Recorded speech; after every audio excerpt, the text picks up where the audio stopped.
Beberapa hari terakhir, media sosial ramai membicarakan sebuah temuan arkeologis yang cukup mengguncang. Sebuah makam kuno ditemukan di kawasan dekat tembok besar Cina yang membuat semua orang menjadi bertanya-tanya. Sebab di batu nisannya terdapat ukiran huruf Arab kuno dan aksara Ibrani. Sebagian orang langsung berspekulasi, jangan-jangan ini makam salah satu nabi. Bahkan ada yang mengklaim bahwa itu adalah makam Nabi Zulkifli. Benarkah itu makam nabi? Ataukah hanya sensasi viral sesaat yang tidak memiliki dasar kuat? Mari kita menyelam lebih dalam ke dalam kabut misteri ini.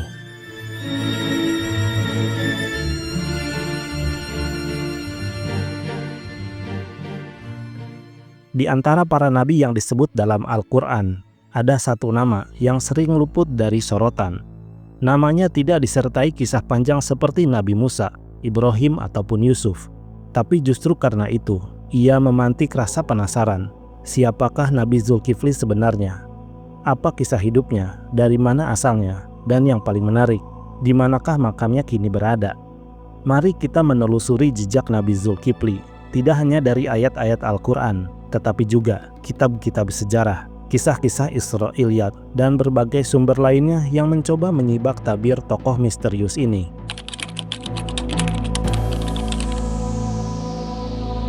Nabi Zulkifli disebut 2 kali dalam Al-Quran tanpa banyak penjelasan mendalam. Salah satunya surah Al-Anbiya ayat ke-85. Dan ingatlah kisah Ismail, Idris, dan Zulkifli. Mereka semua termasuk orang-orang yang sabar. Kemudian ada di surat Shod ayat ke-48. Dan ingatlah Ismail, Ilyasa, dan Zulkifli. Mereka semuanya termasuk orang-orang yang paling baik. Dari 2 ayat ini, kita mengetahui 2 hal penting tentang tokoh bernama Zulkifli. Zulkifli tergolong seorang nabi menurut mayoritas ulama tafsir, meskipun ada beberapa yang berbeda pendapat. Ia juga dikenal karena kesabarannya yang luar biasa. Nama Zulkifli bisa diartikan sebagai yang memiliki komitmen atau yang menepati janji. Sebagian ulama memaknainya sebagai sosok yang berkewajiban atau bertanggung jawab, yang bisa jadi merujuk pada ketangguhannya menjalankan amanah besar sebagai nabi atau sebagai seorang pemimpin. Dalam literatur Islam, muncul perbedaan pendapat tentang siapa sebenarnya Zulkifli. Beberapa tokoh tafsir dan sejarawan Islam mencoba mengurai identitasnya. Ibnu Katsir dalam kitabnya Al-Bidayah wa An-Nihayah, ia menyebutkan bahwa Zulkifli kemungkinan adalah seorang nabi dari kalangan Bani Israel. Ada yang berpendapat ia hidup sejaman dengan Nabi Ilyas dan bahkan menggantikannya sebagai pemimpin Bani Israel. Pendapat ini dikuatkan oleh riwayat bahwa Zulkifli adalah sosok yang sangat sabar dan adil ketika memegang kekuasaan.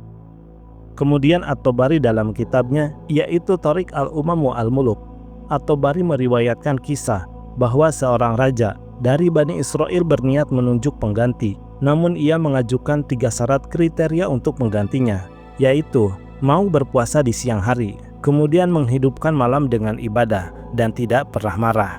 Tak ada satupun yang sanggup memenuhi syarat ini. Namun hanya ada 1 orang yang memenuhi syarat itu, yaitu Zulkifli.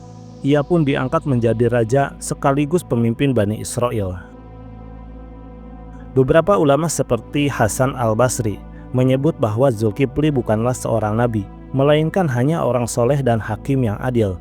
Tapi mayoritas mufasir menyatakan bahwa Zulkifli adalah seorang nabi, sebab nama Zulkifli disebut sejajar dengan para nabi lainnya, maka besar kemungkinan ia memang seorang nabi.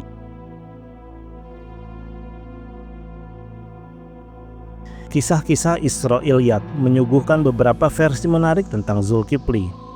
Salah satu versi populer dari Israiliyat menyebutkan bahwa Zulkifli adalah putra dari Nabi Ayub. Setelah Nabi Ayub sembuh dari penyakitnya yang lama, Allah memberinya kembali keluarga dan anak-anak. Salah satunya bernama Zulkifli yang kemudian dipilih menjadi nabi. Kemudian ada juga riwayat yang menyebutkan bahwa Zulkifli tinggal di wilayah Babilonia atau yang kini kita kenal sebagai Irak, dan ia diutus kepada kaumnya untuk mengingatkan mereka dari menyembah berhala. Ia disebut mengalami banyak tekanan dan penderitaan, namun tetap teguh dalam kesabarannya. Riwayat-riwayat ini tidak dapat dikonfirmasi secara mutlak karena berasal dari kisah-kisah Israiliyat. Namun, sebagian ulama membiarkannya sebagai cerita pelengkap selama tidak bertentangan dengan ajaran Islam. Ada juga yang mengatakan bahwa Nabi Zulkifli adalah Ezekiel atau Hizkiel, seorang nabi dalam tradisi Yahudi yang disebut dalam kitab Yahezkiel. Sebagian orientalis dan sejarawan Yahudi dan Kristen menyamakan nama Zulkifli dengan bentuk Zakel atau Kifl, yang berarti yang mendapat tanggung jawab. Namun teori ini tidak diterima secara luas dalam ajaran Islam karena keduanya memiliki karakter dan peran yang berbeda dalam narasi wahyu. Mengenai lokasi makam Nabi Zulkifli adalah misteri yang sering diperdebatkan. Bahkan sebelum berita di media sosial akhir-akhir ini yang membicarakan tentang temuan sebuah makam kuno di tembok besar Cina yang disebut sebagai makam Nabi Zulkifli. Ternyata klaim makam Nabi Zulkifli di Cina juga sudah pernah ada sebelumnya. Di Cina, tepatnya di kawasan Kashgar, Xinjiang, terdapat sebuah makam kuno yang dikenal oleh sebagian muslim lokal sebagai makam Nabi Zulkifli. Bangunan itu sederhana, namun dijaga dengan penuh penghormatan, dikelilingi padang pasir dan tembok-tembok tua. Tempat ini telah lama menjadi tempat ziarah umat Islam Uighur. Mereka percaya bahwa seorang nabi besar pernah melewati tanah ini, mengajarkan kebaikan, dan akhirnya wafat di sana. Tapi apakah benar ini makam Nabi Zulkifli?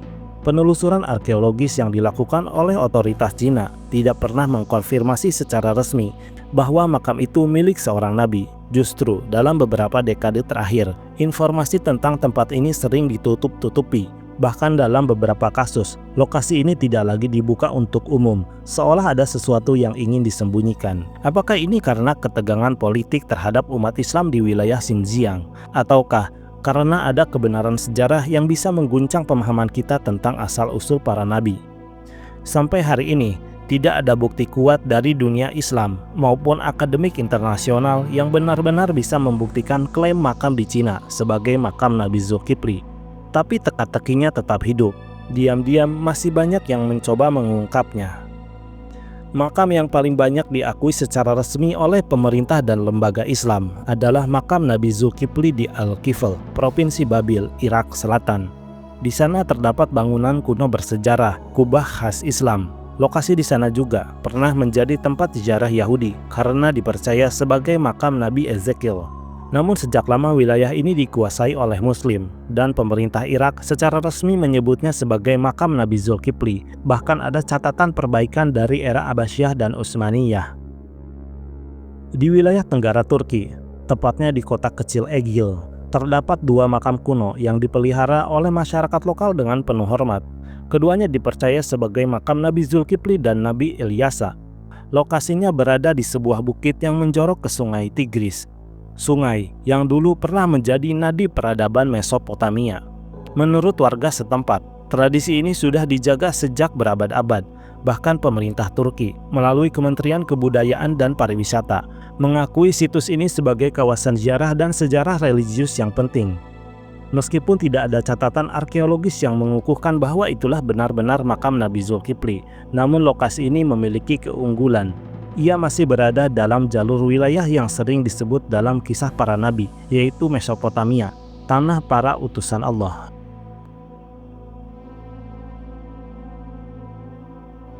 Di antara berbagai teori misterius yang berkembang, ada satu yang berani dan mengundang banyak perdebatan. Benarkah Nabi Zulkifli adalah sosok yang dikenal sebagai Siddhartha Gautama, pendiri ajaran Buddha?